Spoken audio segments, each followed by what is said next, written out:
Hello everybody, welcome back. We made it through another tax season. Very excited.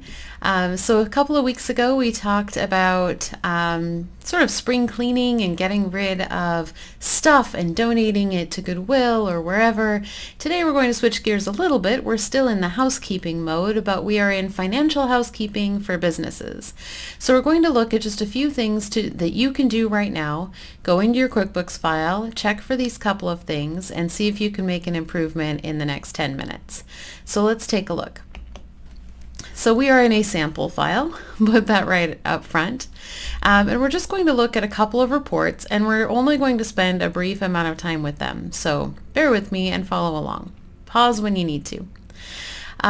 For this sample company, there's not a lot of data in here. So unfortunately, it's not the greatest of examples, but hopefully it will still help. In your menu, we're going to go to reports. And within reports, there are a couple of reports in particular that we're going to look at today. The first one is the balance sheet.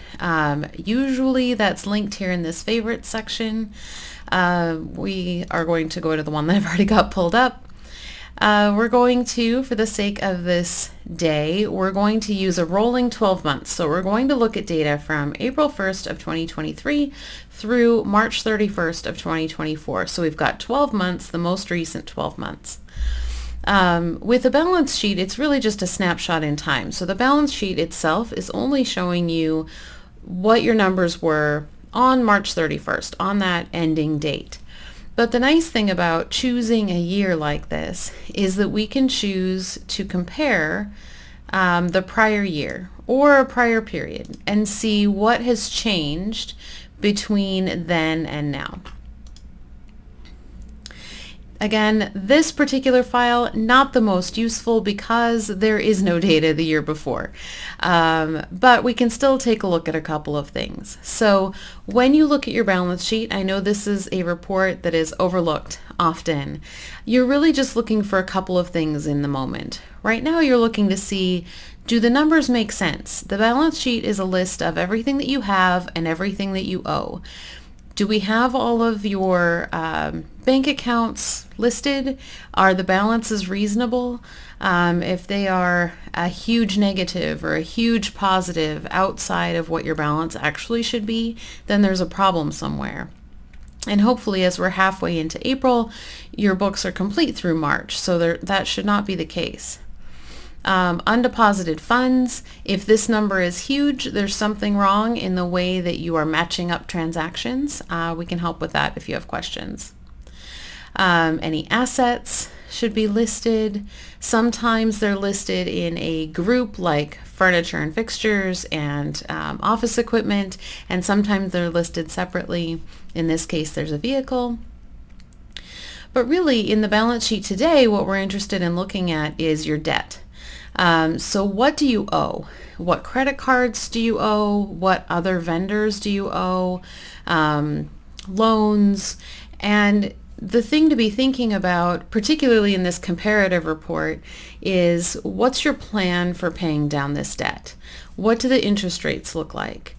Is the debt going up or is it going down? And when you're comparing 2023 to 2024, that should jump right out at you, especially if you have this change column. It'll let you know that, hey, your debt is, in this case, $30,000 more than it was the year before.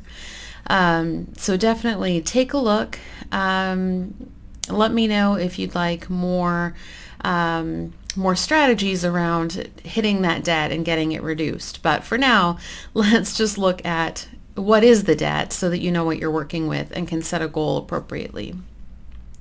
So that's the balance sheet. A couple things we want to go look at on the profit and loss. So back in that same reports place, you're going to pick profit and loss instead.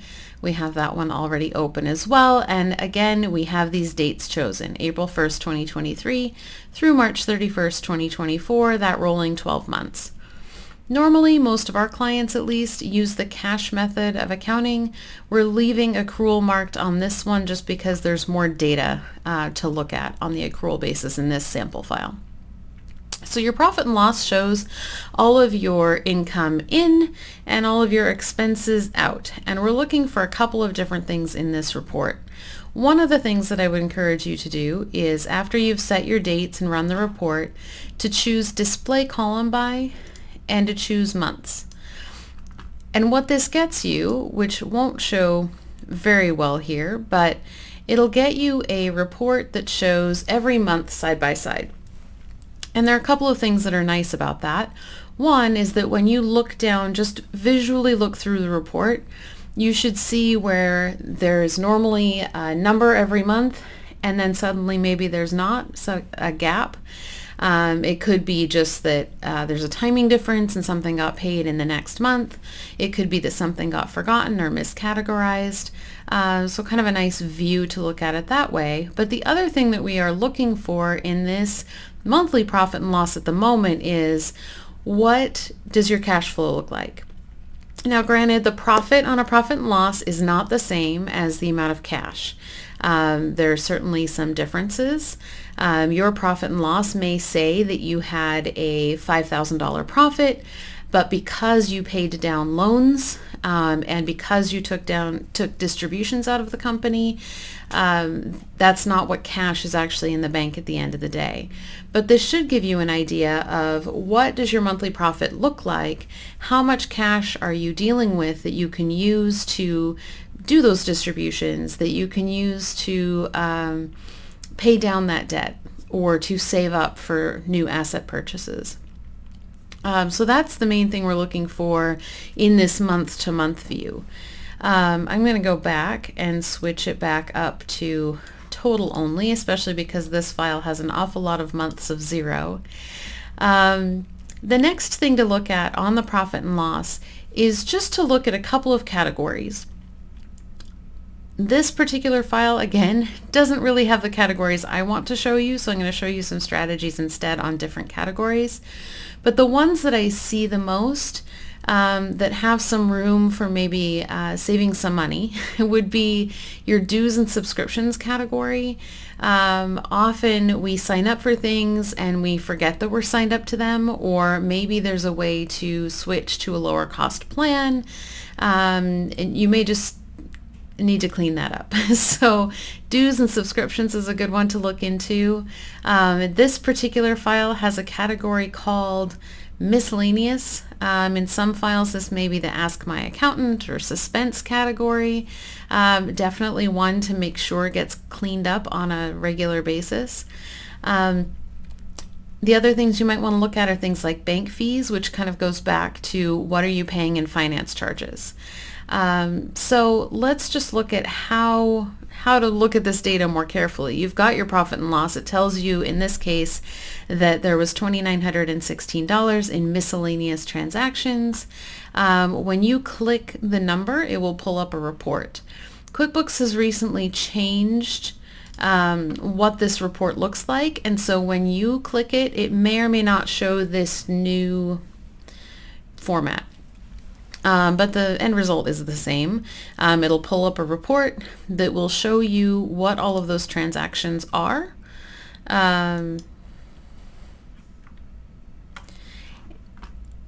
So that you can click them and recategorize them or just get more information. So in this case, there were 3 miscellaneous transactions. It has the vendor name, but the category is incorrect. So any of these, we can click the transaction, it will open the transaction in full, and you can change the category. So that's important to know for anything in your file that's marked Ask My Accountant, miscellaneous, suspense, or uncategorized.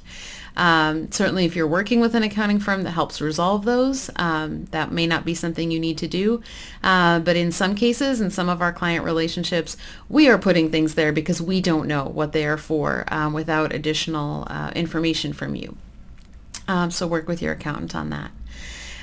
The other thing that I wanted to show you in this detail report, though, is that you can sort the information in different ways. So in this case, I drilled down on the job expenses category because it was a category that had a lot of different vendors, or at least some different vendors. So I wanted to show you that in this report right now, it is categorized by the category, or grouped by the category. But there's this feature called group. Again, it's a little different in the old style, but I think QuickBooks is moving everybody to this one, and the idea is the same. That if you click group, it will let you choose a different field to group the transactions by. This is really useful in that dues and subscriptions category. So if you choose vendor instead, now instead of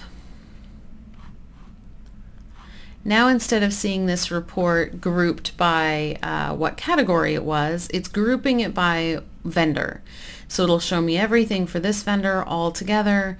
And so this will give you a good way to look at, like I said, dues and subscriptions. How much are you spending on Office 365 or Google? How much are you spending on Zoom? How much are you spending on this professional organization dues? All of the different things that sort of get lumped into that category. So definitely take a look at that. See if there's anywhere that you can reduce or eliminate some expenses, or see something maybe that you've forgotten about that you're being automatically charged, and get those cleaned up as part of your financial housekeeping for this week. Let me know if you have questions, if there are things you'd like to see addressed in a future video. Really appreciate those suggestions. Have a fantastic week, and I'll see you back here next week. Bye.